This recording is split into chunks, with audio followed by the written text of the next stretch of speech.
Ya, tersangka, terdakwa sendiri kan berdasarkan KUHP memiliki hak untuk Mhm.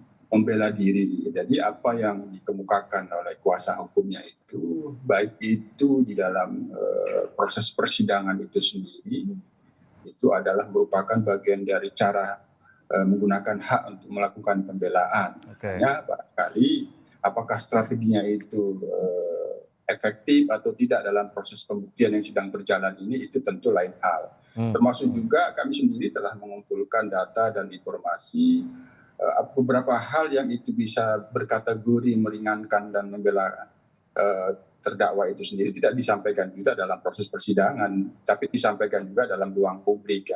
Ada penggunaan bahasa yang berbeda dari sejak awal, itu kita lihat konsisten kuasa hukumnya Mmm. di dalam mengkonstruksi pembelaan diri dalam ruang publik, yang setidaknya kan dalam opini publik, dalam persepsi publik bahwa Teddy Minahasa itu tidak bersalah kan seperti itu. Nah itu. Mhm.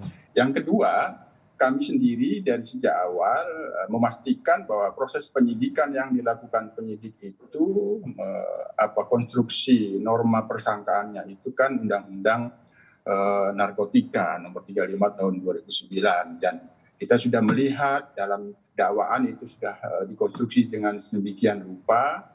Para terdakwa Teddy Minahasa dan lainnya itu pasal 114 ayat 2 subsidiar pasal 114 ayat Mmm. 2, baru subsidiarnya pasal 112 ayat 2, junto pasal 132 ayat 1, junto pasal 55 Undang-Undang nomor 35 tahun 2009 tentang narkotika. Kami sudah memantau ini dan memastikan bahwa itu yang disangkakan oleh penyidik, dan ini dalam dakwaan juga demikian. Maka dalam proses pembuktian ini ya kami Kompolnas tentu sangat berharap bahwa jaksa penuntut umum benar-benar dapat membuktikan konstruksi persangkaan yang telah dilakukan oleh penyidik, sehingga ini menjadi berkembang semakin kuat pembuktiannya di dalam proses pembuktian sidang ini. Nah, sekalipun ada yang dilakukan dari pihak terdakwa melakukan pembelaan diri, itu nggak ada masalah karena itu Mmm. haknya. Namun dalam hal ini sekali lagi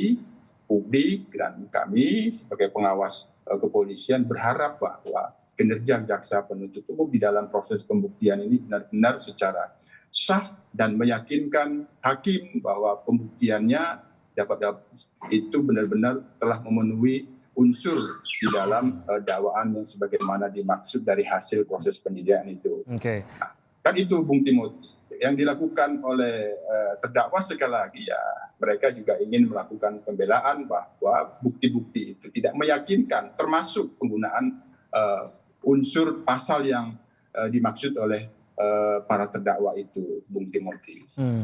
Jadi terkait dengan penguasaan barang sitaan dengan posisinya sebagai polisi itu sebenarnya cukup jelas lah ya, itu tidak ada masalah, tidak ada yang dipermasalahkan mengenai hak penyitaan, hak pengendalian atas barang tersebut, tapi lebih kepada detail bagaimana barang tersebut dikendalikan, peruntukannya seperti apa, dan perintah administrasinya juga seperti apa, sebenarnya lebih ke situ ya. Jadi tidak perlu meributkan bahwa barang itu ada dan di bawah penguasaan seorang petugas, Betul, gitu ya Pak Yusuf betul. ya. Tapi Ya, detailnya lah yang dipermasalahkan ya, di sini. betul. Penyitaan berarti kan ada nanti selanjutnya penyimpanan barang Mhm. bukti. Penyimpanan barang bukti itu kan dalam proses pengawasan.